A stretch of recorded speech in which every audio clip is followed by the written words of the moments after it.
Here we go. Take four. Welcome to 2 Month Review, the weekly podcast brought to you by Open Letter at the University of Rochester, where we take a giant book, break it down section by section, bit by bit, talk about it, analyze it, make some jokes, and have some fun. This season, which I believe is our 30th, we will be covering I the Supreme by Augusto Roa Bastos, which was translated from the Spanish by Helen Lane, and has a very long publishing history, which we'll get into in a second.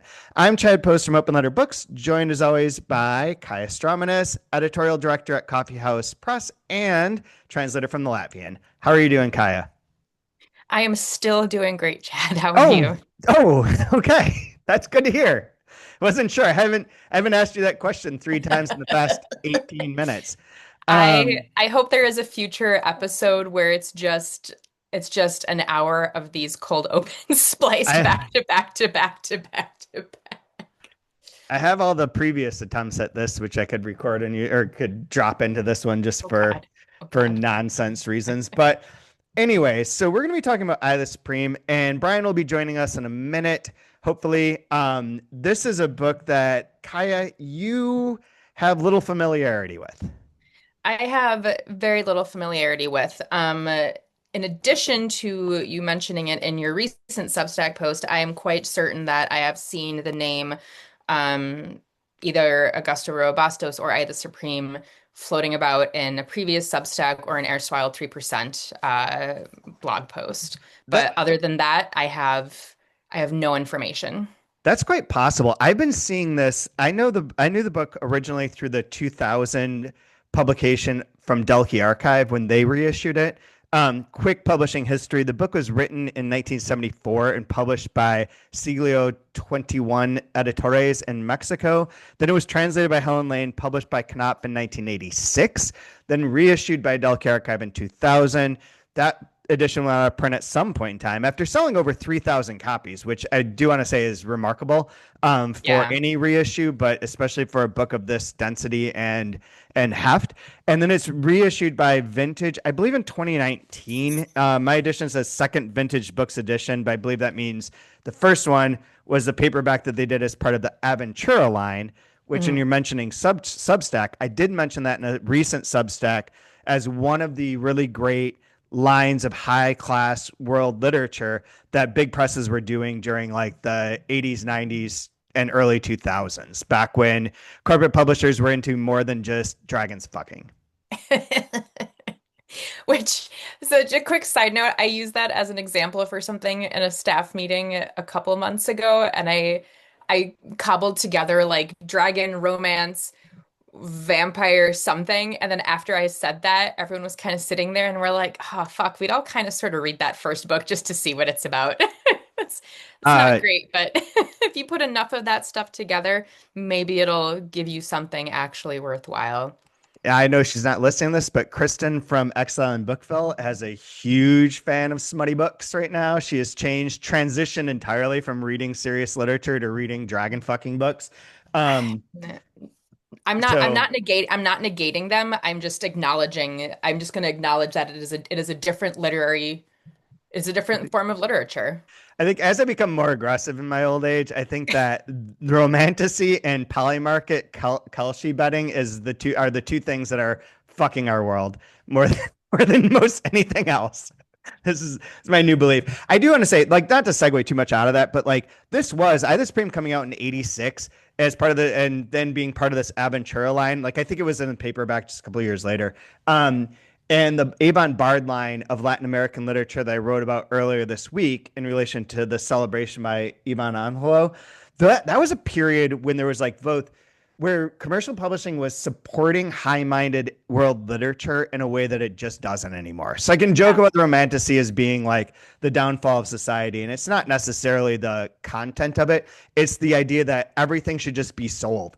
Like that these presses exist to find books that sell to as many people as possible. Whereas something like I the Supreme, it's not going to do that. This is a book that has a high engagement level. It's very difficult to read, not necessarily on a line to line basis, but the vocabulary is quite high minded.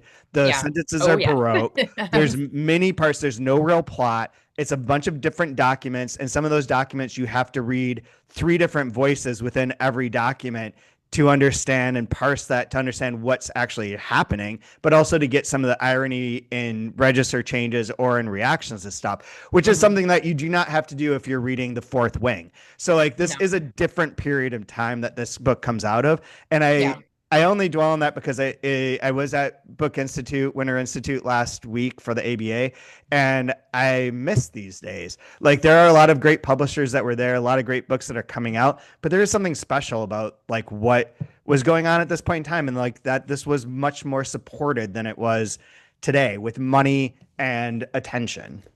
Yes. And I said previously that art has sort of lost out to capitalism in that regard. But also, as you're talking, I think something that might explain some of that visceral reaction against the romanticy line is that, just to use Open Letter's mission statement as an example, Open Letter, I keep saying we because it's still like I'm not mentally out of Open Letter, but we talk about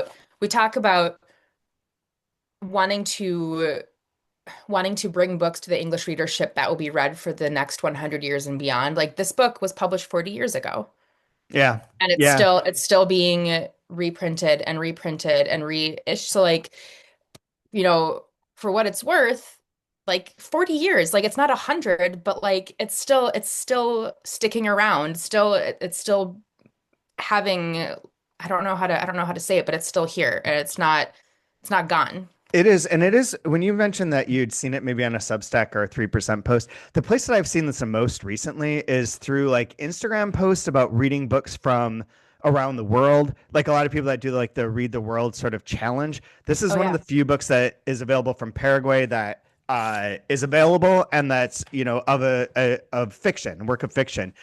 So it shows up a lot on those things. It shows up a lot as like recommendations. And in this era of total fascism and dictators, it is a book that gets referenced as like a great book about a dictator.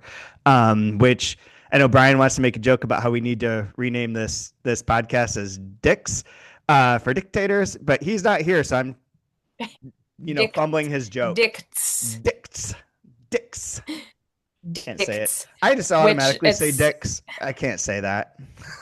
my, my mouth only goes which I in wanna I vulgar wanna be directions.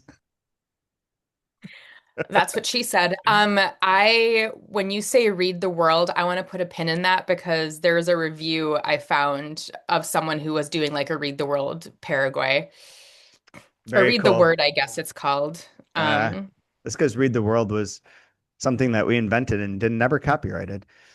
Dang. I think it's supposed to be world. It's just misspelled in the header. Oh, did Deep Vellum write it?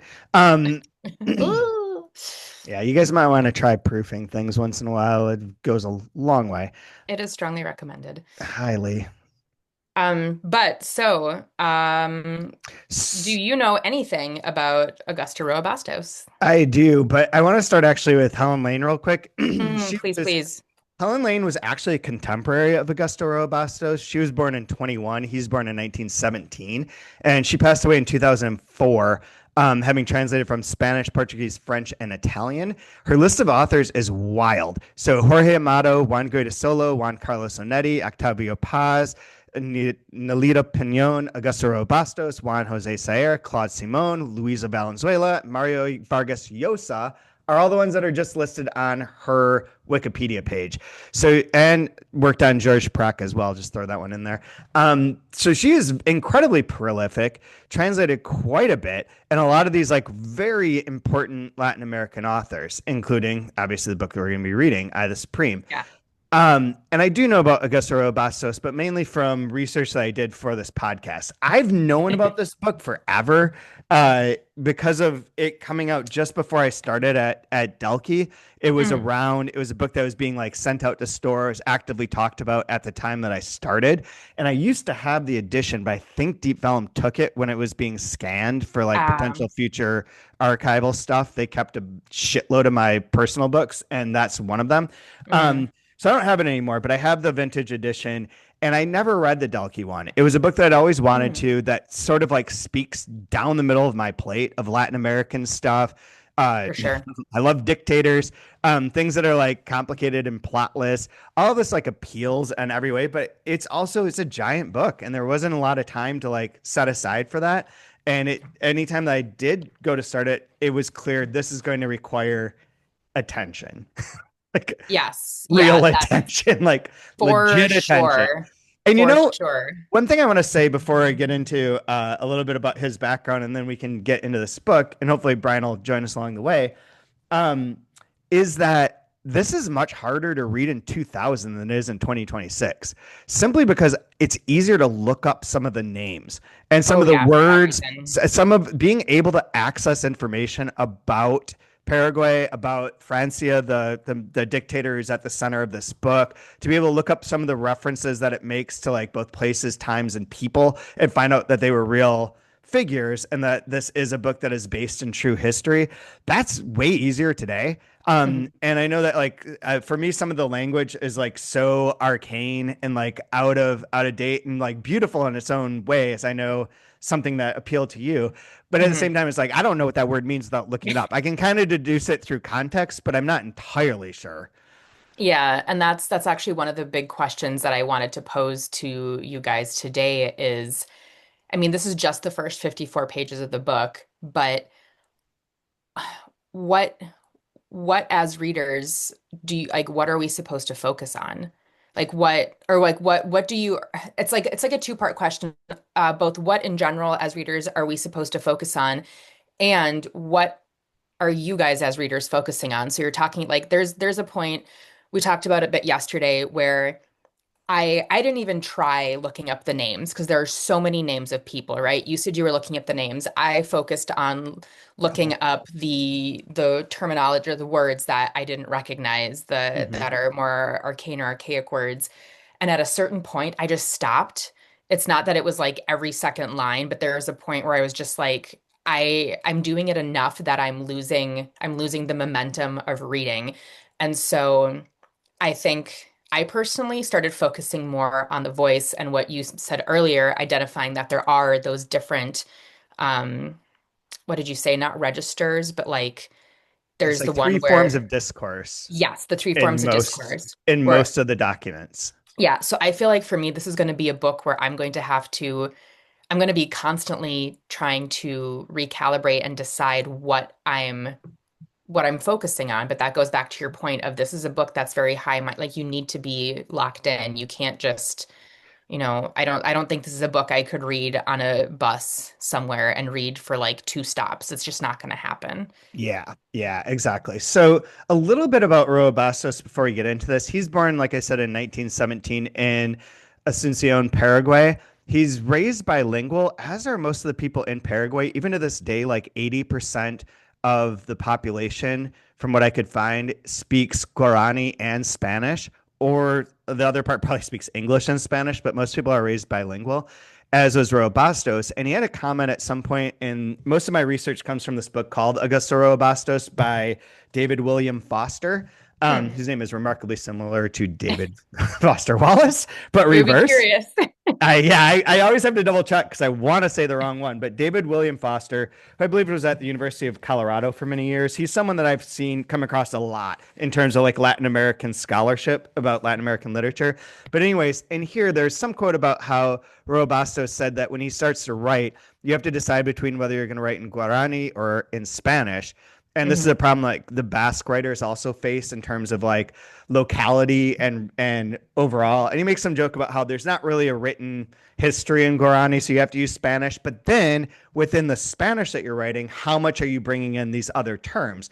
And you can see that in the back of I the Supreme, there is a glossary of Guarani terms that are throughout the book, and that Yeah. they are just mixed in there. Like in the section we read for today, there's a word for bat shows up Mm. there several times. Hmm. Is the whole section where they're making the blanket that's out of bat wings or whatever the fuck it is. I don't know, vat fur, which is Yeah, it's not. I don't know how to say it. Mbopi. That's probably wrong, but that means bat, and that's incorporated in here. So this is a book that is incorporating a second language in a language that's not like as commonly spoken in America, obviously, as it is in Paraguay. Mhm. Yeah, the thing about the bats, I'm troubled by that it was not described if it's by like tiny bat pelts or Yeah. just taking the fur and creating a yarn out of like you would with I sheep couldn't wool. tell. Yeah. I'm very bothered by this. So no good. Anyway, so Roa Bastos was born. Moves to Europe just at the end of World War II, like in 1944-45. He goes to work for Servicio de America Latina, sorry, of the BBC in London, then goes to France and Africa. So he's in Europe right after World War II, seeing all that destruction and reporting on it for the Latin American audience, which is pretty interesting. He then comes back in 47, but has to go into exile because he had spoken out against President Higinio Moringio. I'm not sure if that's pronounced right. So he goes into exile, as does a lot of Paraguayan intellectuals, writers, people generally. The Civil War breaks out, things get hairy. A lot of people move. A lot of people move to Argentina and live sort of on the border. He lives in Buenos Aires and he stays there until 76 when Isabel Perón is overthrown. So another overthrow, another dictatorship in 76, and then he leaves for France. So his history is kind of marked by dictatorships, like over and over again. So maybe it's not surprising that all three of his books sort of revolve around dictatorships. There's three novels, that is, all do, with either Supreme being the most like obvious coded one. Okay, so didn't know much about Augusto Roa Bastos or either Supreme. Do you know anything about Dr. Francia? No, no. I just that he was born. It was I looked up multiple times because the whole 19th century part confused me because Bro was born in like 1740 and died. No, wait. He and 18. was 18 like yeah, so he did die in the He 1840s. dies in 1840. Okay, in 1840 and so his regime or dictatorship then was in the 19th century, but just because it crosses the 18th and 19th century, I kept not believing and wondering. And then it talks about tape recorders and cameras, which is like I always forget that the mid 1800s is when all that stuff starts to be what do you That's mean? not where that's from. The tape recorder. So the section that you're referring to, the tape recorder and camera, Is the compiler. is the compiler. Yes. That is being done not in the mid 1800s, Okay, is do my you know belief. okay, do you know when? I think that it is going to be more contemporary with when the book is written. Okay, that explains that because the second I hit that part, I have notes on like the invention of tape recorders Right. and But went down okay. a rabbit hole there. Okay, but yes, Yeah. that's all I know is when I know when he lived. So, okay. So Francia, I didn't know much about him, but he was born in 1766. His full name is Dr. Jose Gaspar Rodriguez de Francia. Born in 1766. I think I might have just said 1766, dies in 1840. He's declared the supreme dictator for life when Paraguay becomes a nation, which is 1819. That thing I didn't write down, but it's right around there, 1819. He rules for 26 years, basically. Paraguay declares their independence from Spain, and essentially by naming him dictator, allowing him to like rule the country under his weird beliefs, becomes essentially what they refer to as like the hermit nation of Latin America. They cut themselves off from everyone. Like they don't want to be affiliated with like pan Latin America. He doesn't want them affiliated with Europe most of all. And this is where like he's a very interesting dictator Yeah. of sorts because he quote believed in the virtue of a strong ruling figure and had little use for the ideals of the French Revolution that had sparked revolt and independence movements in the Spanish colonies with such overwhelming success. Francia's goal was to impose an absolute dictatorship based on his peculiar interpretation of what would be good for the masses. He ruled with the goal of preserving the purity of the Paraguayan people and their traditional customs. He really hates the oligarchs and he really fucking hates Europe. So he seems to want to create a system by which there is less distinguishing numbers between the very rich and the very poor. There's a quote in this book that says, I did not write down, that says where they talk about like, are you kind of like not a communist isn't the word, but you're like trying to like bring all the money to everyone else. And he says, not exactly, but I do want that gap to be much smaller. So like his initial impulse of the French Revolution side of things is that people should have the chance to live well. Yeah. This is imposed though through, from what I can understand, very bizarre and a lot of repression and a lot of bullshit where he doesn't want anyone interfering, but everything becomes focused on food, on agriculture, and on like dictating over people. So when he Mm, dies, there's like no educational system, there's no mm, infrastructure, but nobody's starved. They also yeah. like, he wants to respect the Guarani traditions. That's why so many people still speak it and why it's so prevalent. Is he wanted it to be like a back to nature sort of vibe, is what I'm getting. But also like with some weird roundabout philosophical influences, and then just like totally screwing his country in the process of doing this. Yeah, it's like is that where you'd say like a double-edged sword or catch 22? Like it doesn't sound all bad, but then it's also really bad. It's also really bad. Yeah. Brian, welcome. Hey, Interlude. You're back. We talked a little bit about Roa Bastos' background and of Helen Lane, but I'm talking a little bit about Francia. Had you, this is a bit of a segue, but had you heard of this book or of Francia or of Roa Bastos before this podcast? I just heard of the country that the Yeah. book comes from, actually. Okay. I Not just knew them Paraguay. as this small nation that always beats America in the American Cup, and it really pisses me off that you look at the population of the U.S. and like, why can't we win a freaking game? Uh, Paraguay. Paraguay does have a solid soccer history, don't they? they do. Have we solidified? Are we just gonna say it the like hard white way, like Paraguay? Because I feel Paraguay. like Paraguay. I feel like a Paraguay. counterfeit saying Paraguay. So So it's like saying That Paris. if you yeah. know how to say it, that's fine. No, I don't. I just don't want to have to try to pretend. Poisson. Yeah, exactly. So there No, was I don't know anything about the author. I don't know anything about the book. I know very little about the country. I'm very ignorant of everything, which is kind of par for the course. no problem. So I've got some more information I want to share with you guys. But one thing you had asked me, Brian, at some point was if you should read anything from Paraguay. Paraguay. Great. Now we're stuck. Now I'm stuck not saying it. Cilantro. We're gonna do that all month now. I don't know. I'm just stopping. Should I look up any history? Is So what I you had asked. asked about the books too, and I looked, and in the translation database dating back to January 2008, there are only two books from Paraguay that show up. One is Dream Pattering Souls, a work of poetry that was translated from the Guarani by and published by Ugly Duckling by Miguel Angel Meza. The other is The Prosecutor by Augusto Roa Bastos, which he's mostly known for three novels. Son of Man, which was his first novel, came out shortly after I the Supreme from Monthly Review Press, then I the Supreme, and then The Prosecutor, which was published by Fairleigh Dickinson Press, which I didn't know Fairleigh Dickinson had a press, and which I have to say, and if Wait, they're one of those teams that every now and then shows up in the basketball tournament. do they? I I've wasn't seen. sure. I feel like I've seen. FDU? Yes, I think I've seen Fairleigh Dickinson. I just thought like this sounds like it's a made up school. I'm gonna go for them. I'm totally choosing them. So they created what might be the ugliest book cover in the history of literary fiction, which if you're watching on YouTube, you need to check, you'll see this and you're probably screaming. Oh, wow. If you're that sounds like listening a to it, romance novel.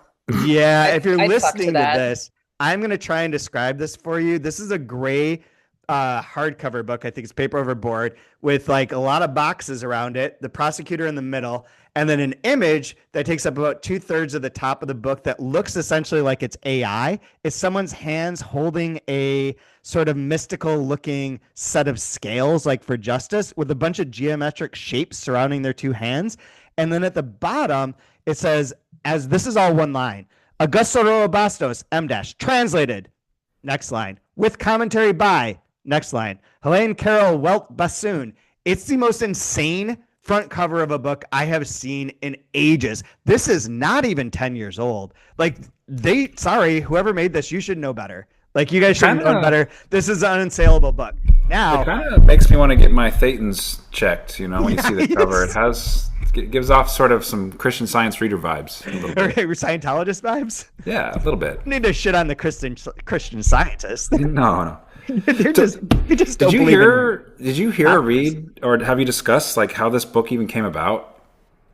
No, but I have one last question for you guys. Sure. I do have one thing about how it came about too, but I don't think it's what you're talking about. How much do you think this book cost? The Prosecutor, the third volume in this kind of It looks like dictator $45. trilogy. It looks like one of those ones that you only have if you're taking a 500 level class in Latin American literature. Sounds And good. so they're going Sounds to good. charge you $45 for it. Kaya, 850.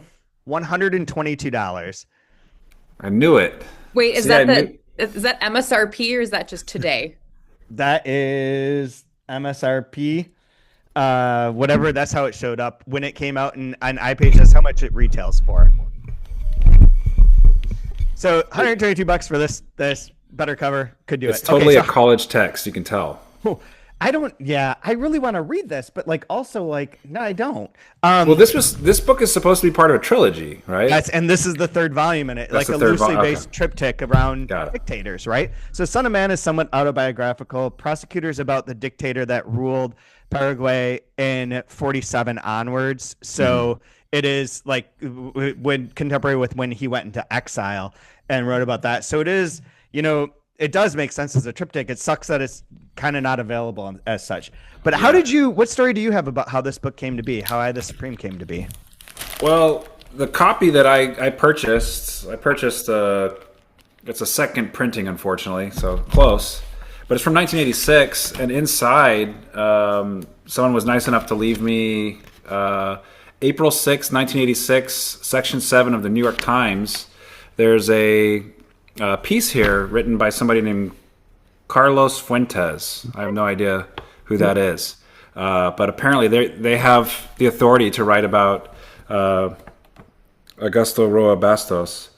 And it talks about, he's talking with somebody else from Peru named Mario Vargas Llosa. Whoever these people are. So Carlos Fuentes and Mario Vargas Llosa. They're hanging out in London, and they had just read a book called Patriotic Gore by Edmund Wilson, and it's Portraits of the American Civil War. And they both love that book. And so they're talking to one another, Llosa and Fuentes, and they say, like, hold my beer. If we did this for South America, we could, like, are you kidding me? Like, so what they wanted to do was have somebody from a different country do about 50 pages talking about, how something, like a portrait of how it came about.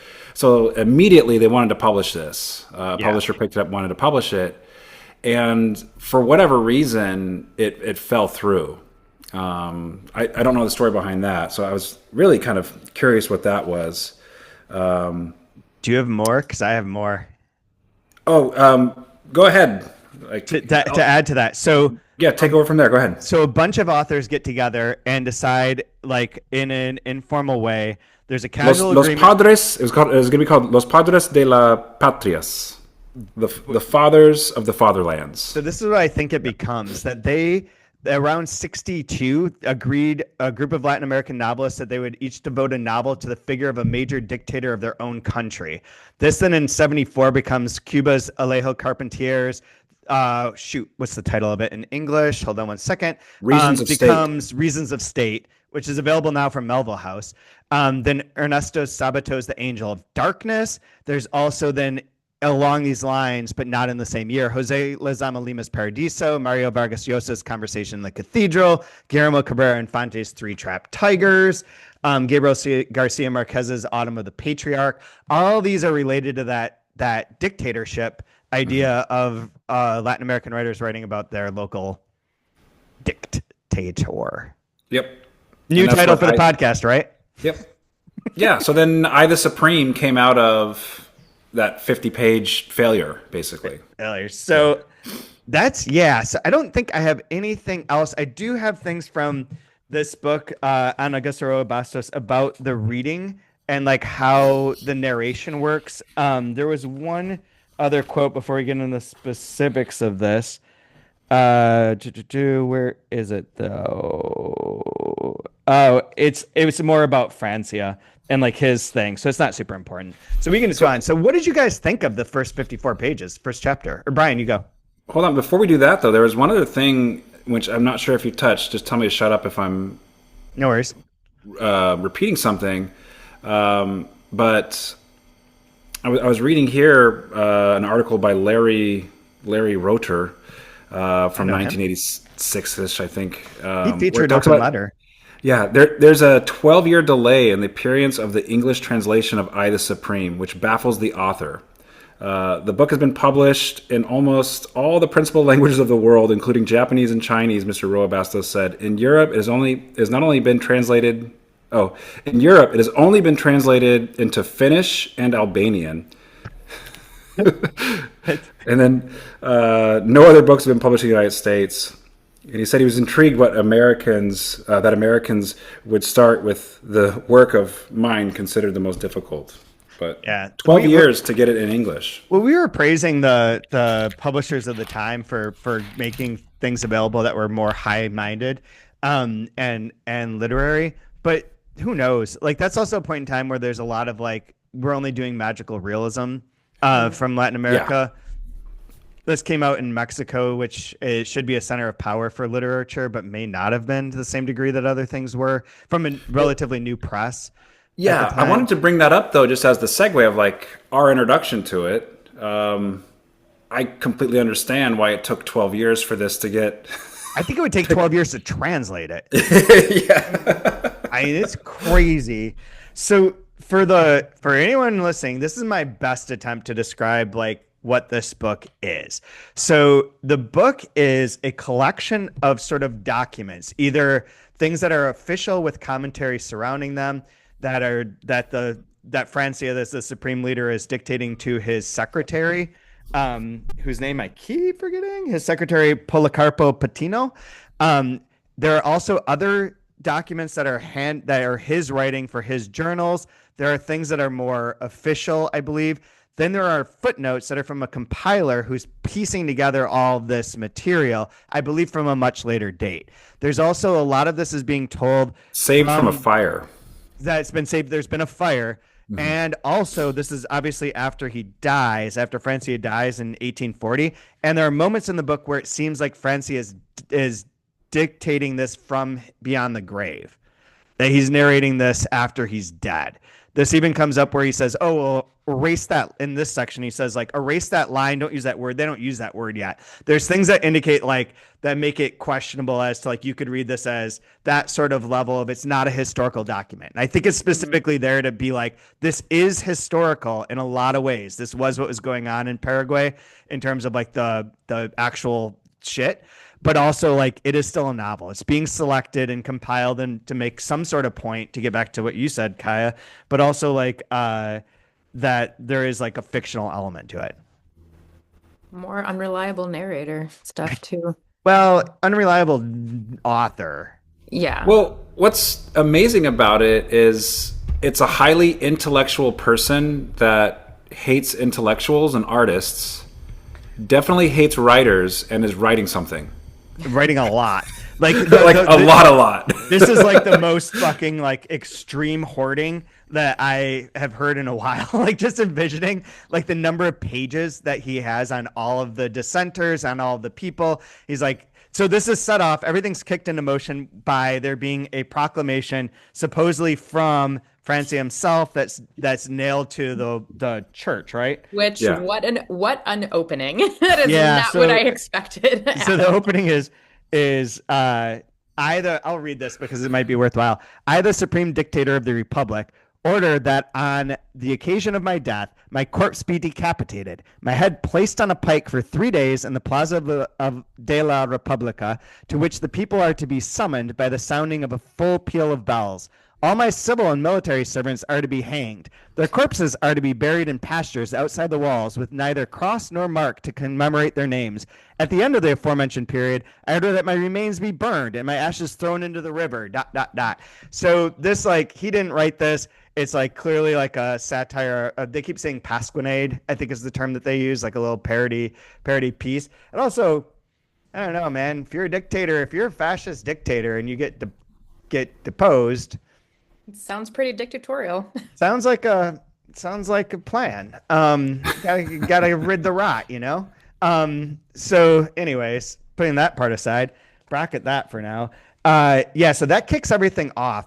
And then he wants his secretary to figure out who wrote this by comparing and looking at the periods and the swoops and the handwriting against Yes. every single piece of handwriting from every scribe in the country that's in his basement, which is thousands and thousands of pages. And Patino goes on that it would take like 50,000 years to go through all the material that they have gathered, essentially. So like you said, Brian, it's someone who hates, who's like an intellectual, wants to keep like things pure as possible and not tainted by like oligarchs or anything else, but is writing like a million, helping contribute to this, like writing and writing and writing and writing and writing.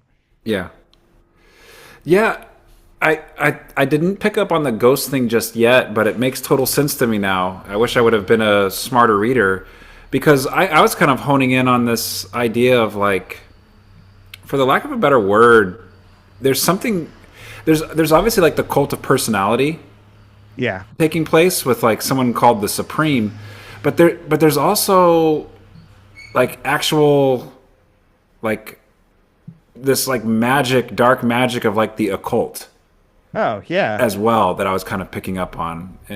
Almost like, what's the right word? Talisman? Like there's like magical objects. Like bring me these stones, the Bezoar, there's these strange objects that have power, and so it's almost kind of setting up like, yeah, I am going to come back from the dead and continue to have my thumb on this country and my imprint on how things develop way beyond my death. I have a question about the Bezoar stone. So that's in here as like this cow produces it, right? Like, who? That's told by his secretary. That story is told by his secretary, correct? No. Brian, do you have? Brian, you're I the thought tiebreaker on this. I thought the dictator had the cow killed because it was ridden with ticks, and it was like her special only cow, and then finds the Bezoar inside of it after it's killed. Right. And is then what I the took. secretary, and then he like tells this, it's like his cousin or something, right? Or like, I don't know, sister or sort of cousin, sister, brother. And then afterward, the secretary is like, yeah, but I've heard the stone talk too. Like he kind of gets this tall tale from the, Yes. not tall tale, but he confirms that This he knows of the stone. Yes, you guys are absolutely right. So, but this is where this book is confusing to read. So that section is on page 7. The cow that my presumptive sister, Petrona Regalata, who I couldn't find online, is allowed to keep in the yard of her house became infested with ticks. I ordered that she treat it the way this and other diseases are combated on the Patrial estancias, by killing the animal. I have only one cow, sire, and it does not belong to me, but to my little catechism school. It gives just one glass of milk for the 20 little ones who come for instruction. You'll be left, Signora, without the cow, and your pupils won't be able to drink even the milk of the Holy Spirit that you extract for their benefit as you keep candles. Goodbye, cow, catechumens, catechesis. The ticks will devour not only the cow, they'll devour you. They'll invade the city, which already has enough to contend with, what with its plague of thugs and stray dogs. Don't you hear the rabid howls mounting louder and louder on every hand? Sacrifice the cow, Signora. Now that has multiple voices in it. That has their secretary and the dictator. Like anytime sire shows up, that's our secretary, I believe. Well, and it's very confusing because it's almost as if the writer's possessed. Because it just, there's no differentiation between voices whatsoever, other than just do you hear it? There's no dialogue marker of like he said and he said. Yeah. No, there's nothing like that. And that's what was in this book from David William Foster, who wrote this, by the way. This is what I've been referring to and like got a lot of research from. This came out in 1978. So this comes out about Augusto Roa Bastos and has a whole chapter on Eye of the Supreme 4 years after it was written and published in Spanish and before it was translated into English by a decade. So this book's in like a really weird space where like there's not any other critical material per se, but he references that these three kind of discourses, like what's being written, actually written, what the Eye of the Supreme, what Francia is saying, that he then keeps justifying and reiterating and contradicting and whatever, and then his secretary's like comments on that.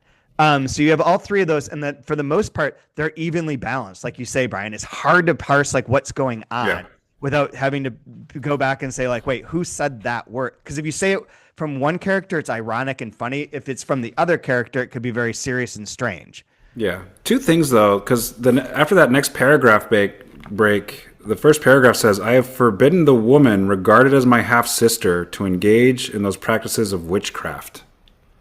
So Right, already there's your we're kind witchcraft of again. yeah. So it's he's doing a lot of like. There's a ton of religious iconography and references like all over the place, and then witchcraft, and then and they're all kind of treated equally.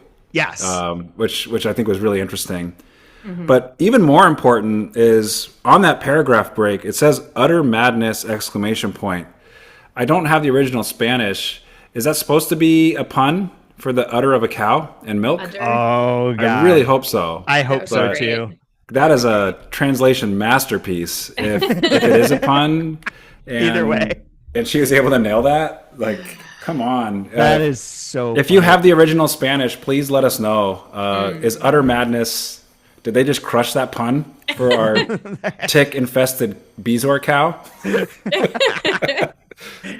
What is it with these South American authors and crazy cows? You know, we can't. Oh, that's true. Faison was in my mind. We can't get away from them. The glowing green cow. Yep. Glowing green cow. I was thinking of Faison because of the verbomania of this book, and there's a Rabelais reference right in the middle of this chapter, and like all the sort of ongoing like heaping words upon words, documents upon documents is so Faison like.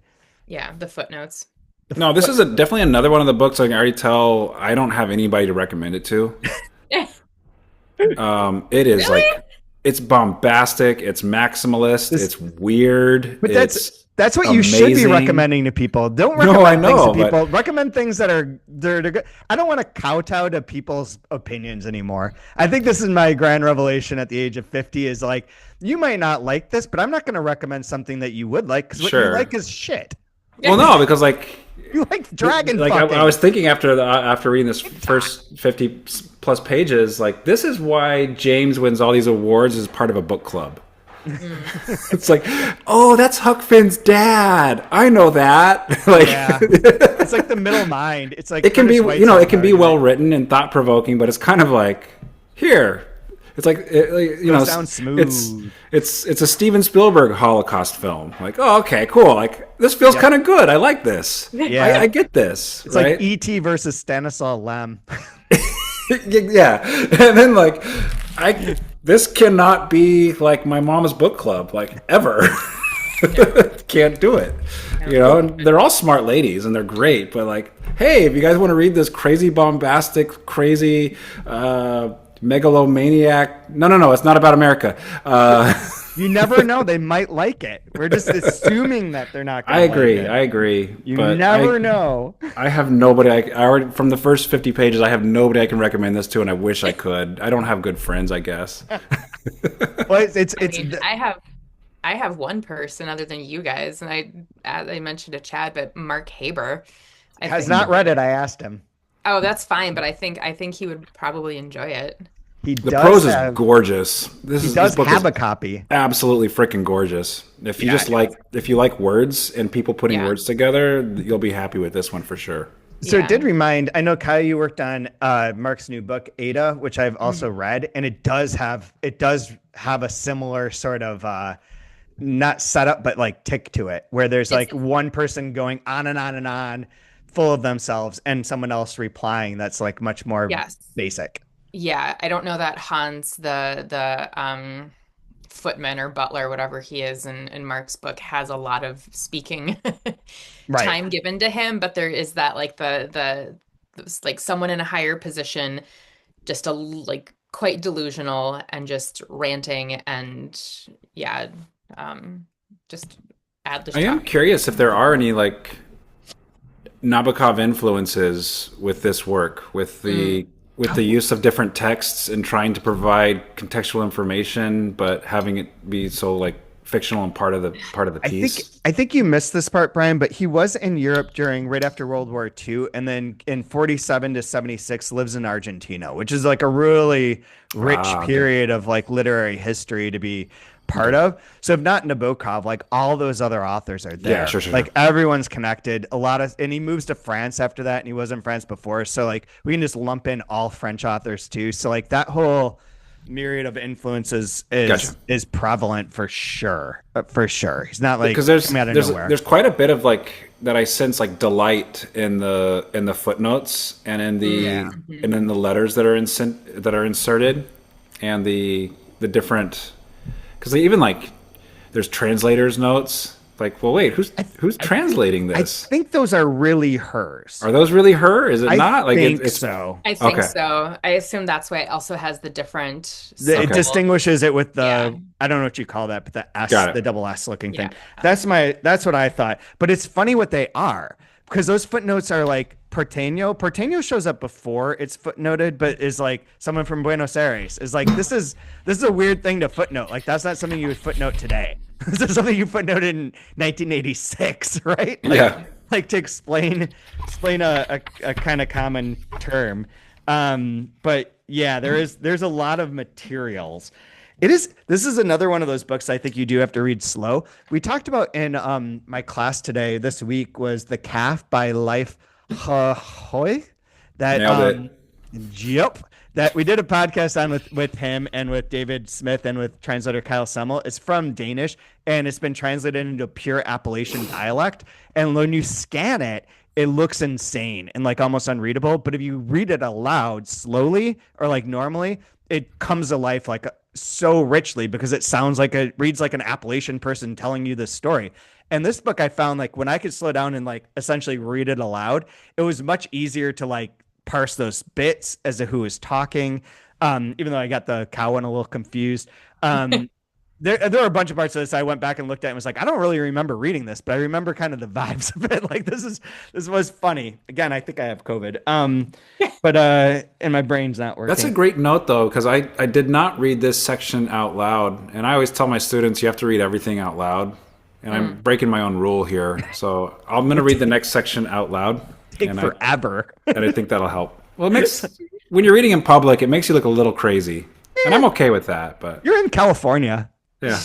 You saying reading the section out loud, I thought about that when the secretary talks about how he's like, no, like I can't pay attention to what you're dictating to me when I'm writing it down, because then I get lost in it and I slow down. So I have to just write the words as I hear them, not pay attention to it. And then when I go back and read it, it all makes sense.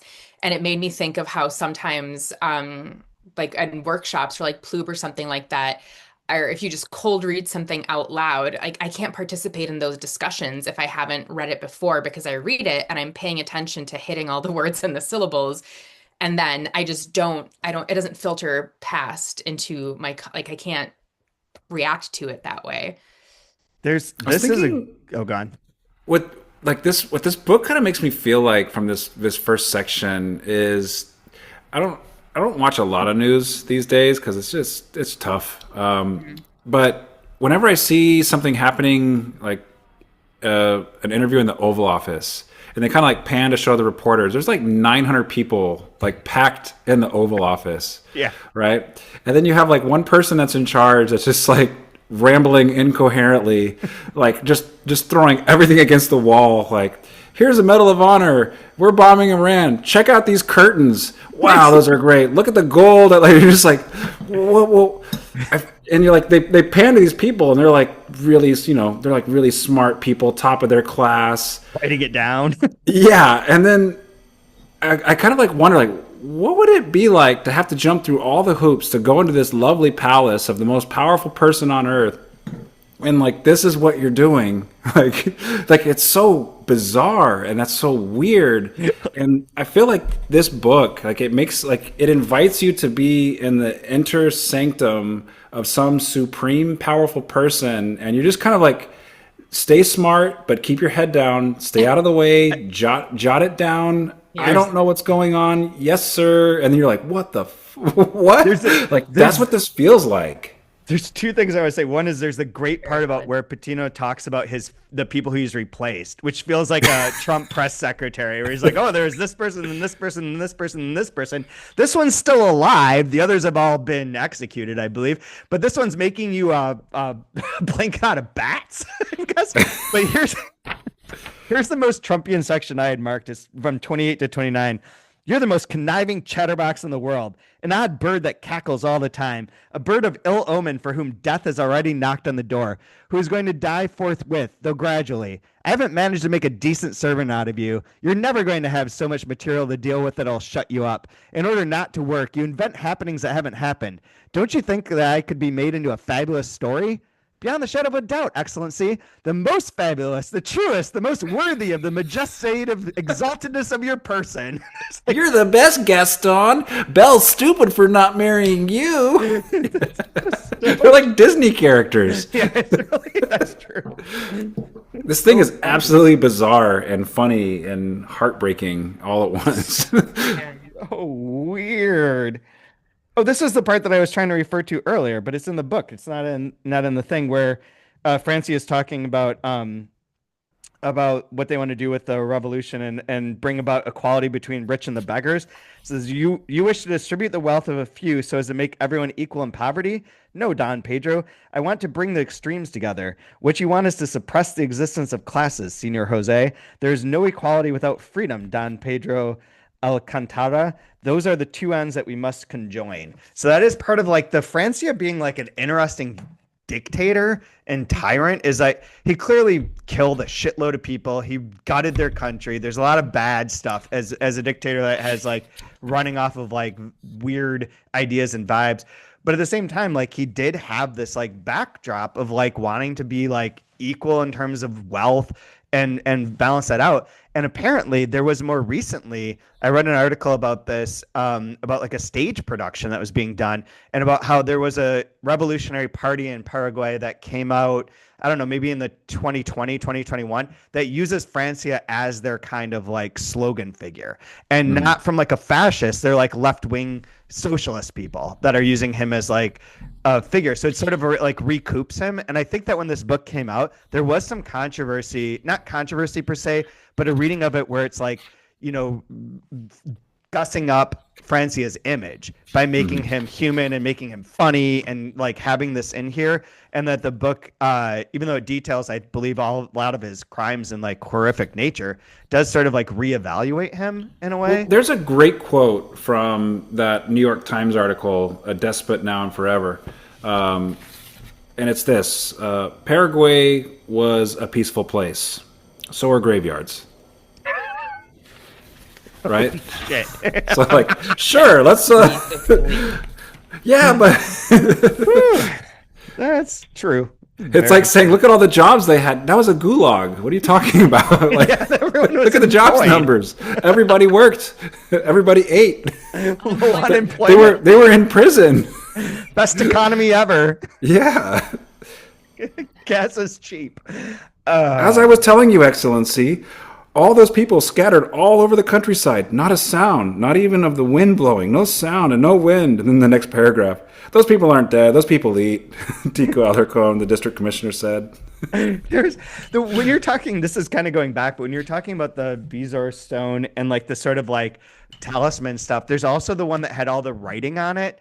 Yeah. Which is very funny to me because there's like a stone that they find with like weird hieroglyphs and they make copies of them, etchings of them or shadings or whatever, and send them to the supreme dictator who apparently just rips them into a million pieces and destroys them in various ways and loses them or throws them out, which seems to be a common occurrence. And then they use that as like the basis for a church. And he's like, I need to know what this is. And they're like, it's been 20 years, buddy. Like that stone thing happened 20 years ago. But that's very funny. And then there was one other one that I saw that was just in here that I was looking through. I forget, but there's like, yeah, there are more of those kind of moments that are both like a talisman and also like a strange reflection on how this guy runs his country. Well, the thing with the stone too, he's like, get rid of those papers and bring me the stones themselves because I'm the only one who can do it right. Yeah. Yeah. Well, even just like on page 26, there's like these little moments that like paint so wonderfully what, like, as readers, like, we are the underlings, like, and he wants us to, like, sense what it's like to be in the presence of this monster. I have a different version, so I don't know if it's exactly Oh lined yeah, up, no worries. but it's pretty close. Mine's on the middle of the bottom third of page 26. It begins, he brought out a blanket. That's the He same brought out page. a blanket out of a trunk.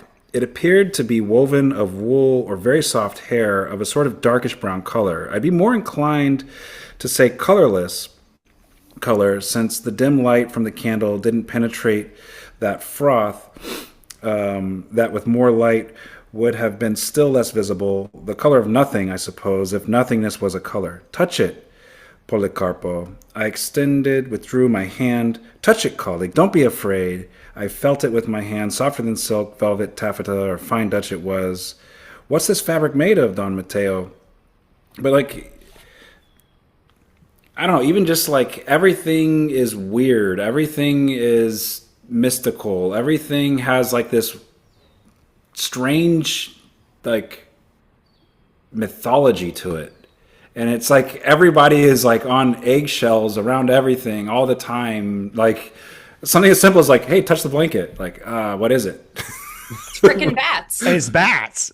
Where to come? Yeah, where to come from? Fucking Right? bats. Yeah. That are living, like he points up, he's like, those guys. You're like, Yeah, "Wait a second." it's just a blanket. Like so he takes To be like to be fair, if there's like I like the footnote explains it's like this guy, this like former politician, and it describes him as being like this crazy like naked cape wearing hermit who's making a blanket out of bats for 10 years. I've been weaving this for yeah, 10 for his years. excellency, not as a gift, as to like fix his ailments, which I have questions of like, so we're assuming he is sick or like and like he's ill, right?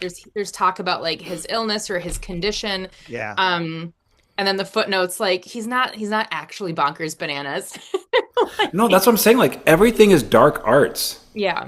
Yeah. in this. Like it's all like jungle magic, like freaky shit all throughout it, which is awesome. I'm here for it. And that's also what happens when you take away the education system. Well, although, yeah, I don't want to say this without sounding too ignorant or being completely wrong, but also the Guarani tradition stuff, like their part of it might feed into this and might be Yeah, part of that. that's why I'm so curious because again, I'm seeing like this Western religion parts of it, and then there's like this kind of what would be considered a cult part of it, and then there's like this mythology part of it, and it's all like collected by one person Right. And in like this by being bizarre telling. So I'm really curious what's going to happen, but I'm seeing the elements of it here. and the idea of like cutting, this is where it feels that his idea feels attractive, like cutting yourself off from the rest of the world and allowing those traditions to continue to exist without being Yeah. overrun by capitalism and bullshit oligarchs. Like that is an appealing idea. I mean, we have and I think bloodletting that- on the next page. After that. yeah, and then you just murder everyone, that disagrees. Fuck them. Not enough murder. I want to pause on that footnote though for a second because this is what you mentioned, Kaya, where there's the tape. So the footnote to that part about the bats. It talks about the Don Mateo Fleitas, El Supremo's first confidential clerk, survived him by more than half a century, dies in 106. There's dies at the age of 106.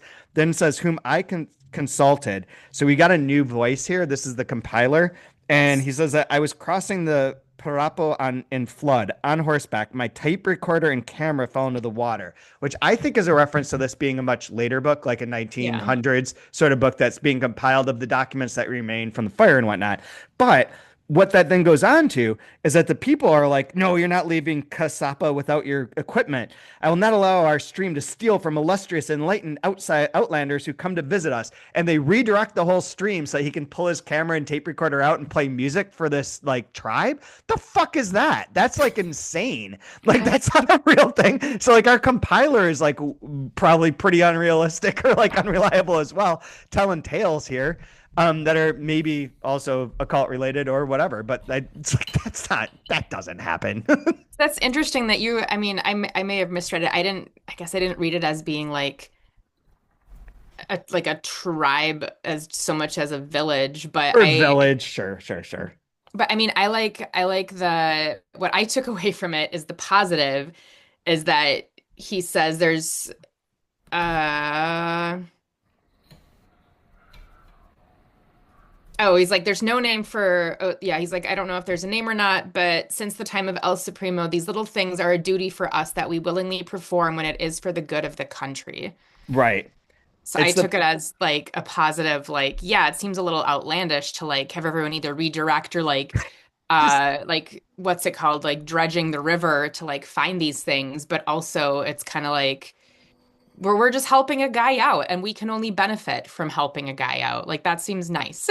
yeah, that is very nice. But like the idea that this tape recorder and a camera that are in this flood that they redirect the river are just like totally fine. And then there's line like everyone toward evening, the lost objects appeared in the mud of the stream bed, having suffered no great damage. Everyone danced till dawn to the music of my cassettes.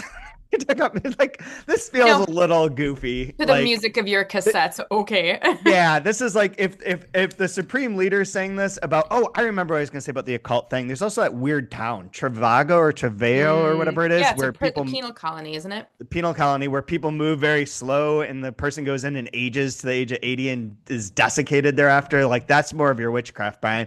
But maybe this compiler, if this story is told by either Supreme by Francia, then you're like, this is all lies. This guy's a megalomaniac, like making up. They would just redirect the river for me, and they all dance to my music and are happy to help me out. But the compiler, we're like, you're giving them more credence than I am. I'm like, this person's also insane. This is my first reaction. That everything and everyone in this book is nuts. Yeah. Maybe, who knows? But Well, yeah, if it were like a a German filmmaker that makes documentaries and it was in the jungle, I would have believed it. My cassette tape fell into the river and they moved it. I heard the shrieking of the birds. I can't do his voice, no, but good but that call. sounds like something like that could be true. That's true. That is that. Fair enough. Fair enough. Maybe I'm making it a little bit more outlandish than it intends to be. This But land wants everything. to destroy me, and it has in my soul. Once this project is finished, a part of me will be dead and buried in these jungles forever. Oh my God. Oh my god. More Fitzcarraldo references. I don't know. What else did you guys find interesting or perplexing about this? I'm not, like you said, Kyle, you had asked the question early on. I believe in this of the 4 different times that we tried to record this episode. hmm I believe it was this one of like, what are we reading for or what is the point of it? What are you guys using as your anchor for this book, or what are you anchoring yourselves to? Humor. Humor? That's fair. I'm still trying to figure out if I can get into the rhythm of who's speaking what. hmm I think I'm somewhere between the humor and who's speaking what. Like this podcast sort of and creates the sort of demand that you kind of know what's going on and hmm like talk about it. But like the first 50 pages of this book were like a whirlwind of like pieces and information, and especially getting the footing in terms of like who is this guy. Like I looked up stuff beforehand to write the preview, and I knew that he was like a dictator of Paraguay from the beginning, but like that's it. Like I don't really know that much else. So I think I'm going to learn a lot about him through here, because even online there's a ton of information, but not in terms of like these kind of specifics. It's more like that large bird's eye overview. hmm So I feel like I'm still like, Hey, first country to get their independence. yeah, yeah, There you go. which is Just very takes interesting. just takes one madman. Yep. Although he was part of a group at that point, and then they're like, "Hey, why don't you lead this country?" And he's like, "Sure, why not?" And they're like, "Why don't you do it forever, like for the rest of your life?" He's like, "That makes sense because I can guide it into like the right moment." Like there, it's Me one and of my those blanket of things. bats. Yeah, give me my blanket of bats and my Bezoar stone and that weird Rosetta thing, and we'll roll in our penal colonies where everyone Um, has to farm. Yeah, they, which also the secretary, he's like, bring those people here, and he's like, it'd be easier to whatever it was, like milk a stone than to get those people to leave. And I didn't know if that was because of their sort of inherent lethargy or because they're happier there than they are outside of it.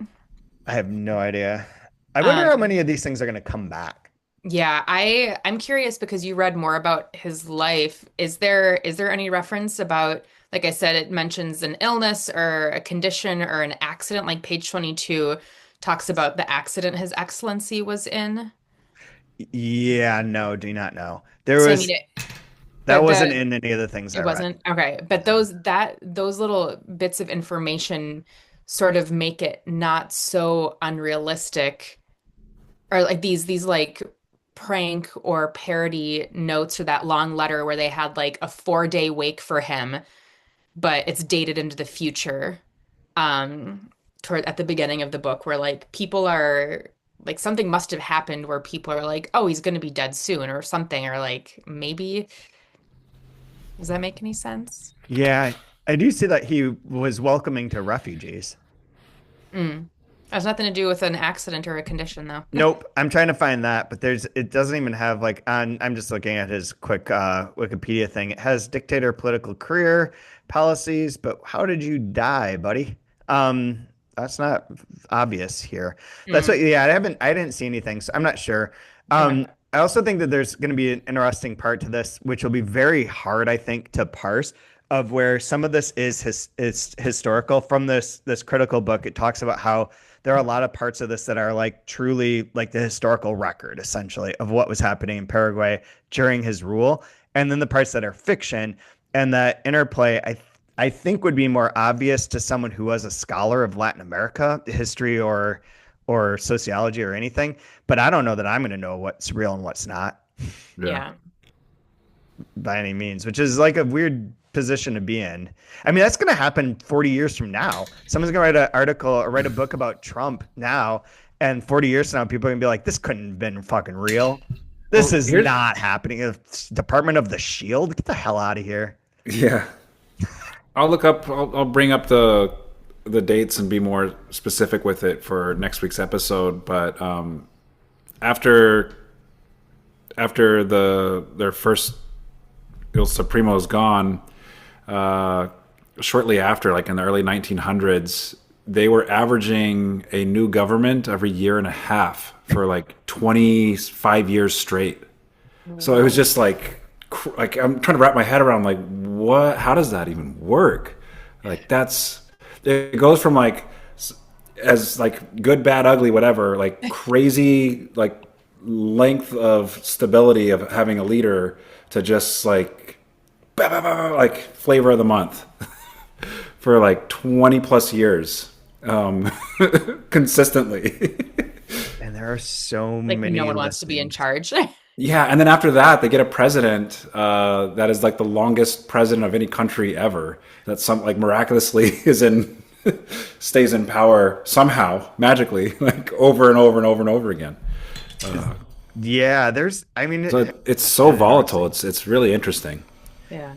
and Huh. it is, it's located in a very specific place too in Latin America where it does have like the sort of richness to Chad, it. that's how most locations work. They're I usually know. specific. It's usually specific, but it's like it's couched between all these like Yeah. Argentina, Brazil. It's like in this These area, these but big like big monstrous, powerful places, and then here you are with like no mineral resources right. and no ocean access. Like, You're not a port. You're not. Yeah, hi, and like that's yeah. one of the things that came up when I was reading this was that there's always like the Brazilian and Argentine influence were also so aside from the Europeans, so you get rid of Spain, you're then stuck between these other two powers, like you're saying, that are trying to influence like the shape of your nation. So to keep it like a little hermit state of sorts is I mean it's an interesting move.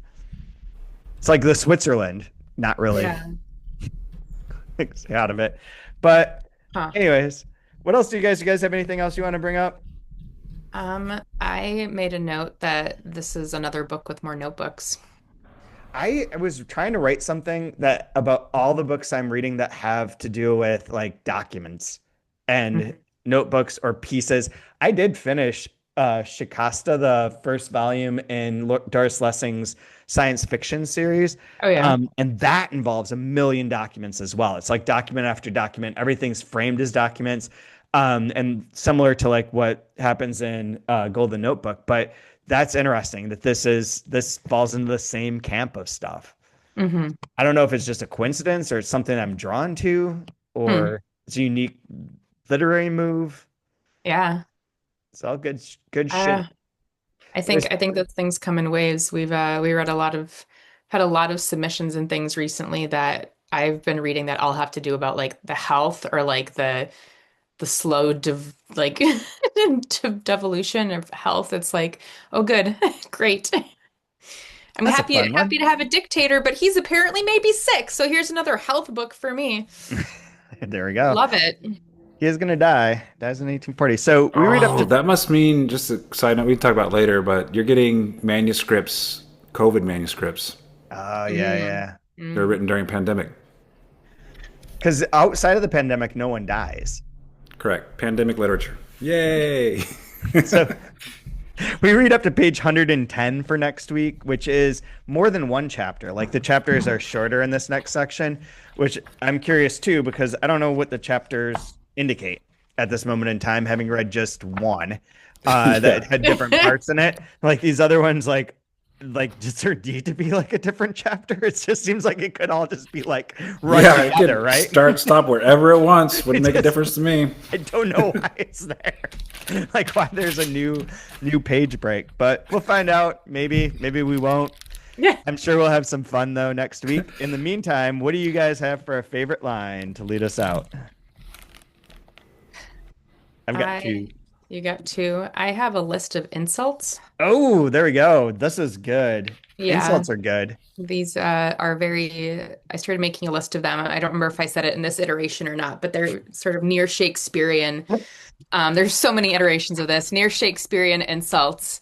Um, and this week's insults, maybe I'll just make it my bit for this book. This week's insults: cantankerous sycophants, casagenic latrinographers, corrupt rakel, marsupial or Didelphian, fatuous fatheads, secreting ink slinger, ragtag amanuensis, and tonsured thimble rigger. Tonsured thimble rigger is one of my favorites. Yeah. I like There's also secreting ink slinger. I like in the middle of 14. It's not exactly an insult like you're saying, but he's like, I promise you the guilty parties will not escape even though they hide underground. Stop picking your nasal fossa. It's Yep. like, I was like, I don't need to look that one up. I've got a 7-year-old. I know exactly what that is. but All that's the right, I part of got. this where it's like high, low, high, Yep. low. I Brian, like what do you the have next week? juxtaposition on page 43. The cock awakens with the light and stuffs the lion down his gullet. Correa swallowed hard and rolled his eyes. I have two and I can't decide That's between them. 100% on purpose, right? Yeah, yeah, Yeah. 100%. Okay. So I have I two. mean, I've got a dirty mind. I'm just hoping, like, I'm just not me being dirty, is it? That's on purpose, I think. That's it. Dictator. That's the dictator, not the Yeah. dictator. Or the dictator. Anyway. This dictator. So I have two. I can't decide, so I'll just use them both because they both work. One is from 32. Historians and novelists will have their lies bound in leather and sell them at a handsome price. What interests them is not recounting the facts, but recounting that they are recounting them, which I Mm, think defines a good number of books for this podcast. And yep. then 51, words are dirty by nature, Yep. Beautiful. which maybe should use naughty by nature as the intro outro music. Yeah. Little OPP. You I know was me. thinking of Living Color, Cult of Personality. That works too. You go all 80. That was not 80s, but that's pretty close. I bet it's I also 89. It I think might it's be in there. 92, 91, Oh, it is? 92. That's Dang. my guess. That's my guess. That was when I was in high school, so I can usually track those ones fairly well. I have one more thing where I was trying to look up information on the secretary, and it gave me this review by the blog is Elena Square Eyes, and it's Read the World. Don't know. Oh, 2022. But in the second paragraph of her review, and I feel like this might be the overarching sense of things, is she writes, I feel like I should preface this review by saying that anything I say about this book is what I think was happening and have no concrete idea if that was the case, as I was often left confused by everything that was in this novel. I read that too. I forgot about that, but that's amazing. I came across that same bit. I feel ya. I mean, there's times where I think I got it. There's times where I think I don't. I think that's part of the experience of this book, but I like the experience quite a bit so far because it is very Agreed. fun and funny. And I think things will become more settled as we go, like usual. Kind of like the beginning of, we have a lot of these books that open up with these like bombastic, crazy ass openings where you're not sure where your footing is or how to approach it. Gas's Tunnel was a good example of that. And then once you get past like a certain marker, it's like, okay, now I know how to approach. I mean, after page 385, it really picks up. You're just gonna like zings. just hang in there. Zings. Just don't worry. Just post.